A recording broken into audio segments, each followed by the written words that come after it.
All right, today is day number one, first business day of me not having a W-2. So, for those of you who don't know, just quit my job to pursue real estate investing full time. So, what that means is I buy houses to fix and flip, or to hold as rentals, or to wholesale. I also run a small software business specific to Wisconsin real estate investors. It's a lead generation company, but so that helps too. But what I wanted to talk about today was just kind of the lifestyle choices I had to make, or changes I had to make in order to prepare for this leap I'm taking here. But yeah, so like I hear a lot of people say very limiting things about themselves. I'm not a morning person, or I'm an introvert, or I'm not good at math. And what I've come to realize about myself is, there are skills that I need to develop in order to become an entrepreneur. There's things that I may not be good at, but to tell myself that I'm not good at it is just a justification that I don't have to do any work, because that's just the way things are. But the fact of the matter is, you can literally do whatever you want in terms of changing your personality types, your quirks, whatever. They're just skills that you need to develop. And if you want to do something different, you often have to develop those skills. So some of the things I needed to change was, well, one, I needed to put in more hours. Getting something off the ground like this while working a full-time job, you have no choice but to put in nights and weekends. So I have two kids. I wasn't willing to sacrifice the time that I have with them after work to when they go to bed. So I started off by trying to, put in the late night hours, burn the midnight oil. I know a lot of people who that works really well for them. I tried it. My mind is completely garbage after 9 p.m. I just couldn't make it work. So instead, what I did is I shifted those hours to the front of the day, so that I'd be getting up 5 a.m. 7 days a week.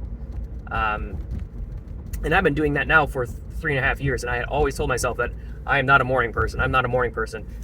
But you have to change those things if you want something different. So that was one of the misconceptions about myself that I had to overcome. Another thing was, building network of people, and not only networking, but also public speaking. So I've always told myself too, I'm an introvert. I'm not good at meeting people. I'm not good at, I don't get energy off of talking with people all day. And what I did to overcome that was I just started attending real estate investor meetups every month, and forcing myself into that position to talk to people and introduce myself, and continually over and over doing that to kind of overcome that sense of fear. It's almost like exposure therapy. A couple months into doing that, I started my software business and became a sponsor of these groups. And then that pushed it to another level where I had to actually speak in front of these groups monthly. So probably like 3 times a month, I would be going up in front of 50 to 100 people and talking about my business. And that used to just terrify me. Like every month I would just be thinking of reasons not to go. But I never gave in. And, it was probably a full year that it was just like totally like a dread to have to do it. And once it was over, it was fine. But that got me into a position of overcoming that fear. And it was so critical because, business is all about people. And if you don't know people, you don't have a good network, you have no resources, and you have no connections. You have nothing to really go off of. So, it was so critical to me, like being able to get into this industry, because, I'm not a handy dude whatsoever, but to flip a house, you kind of need to know some things. So, it was absolutely vital for me to be able to like call people and just build a strong network of people who I could always lean on, rely on, talk to, give me advice, help me through, some sticky situations. And it's just one of those things where I hear people say these things and it's like, you are just shooting yourself in the foot because you could do these things. You're just finding an excuse not to.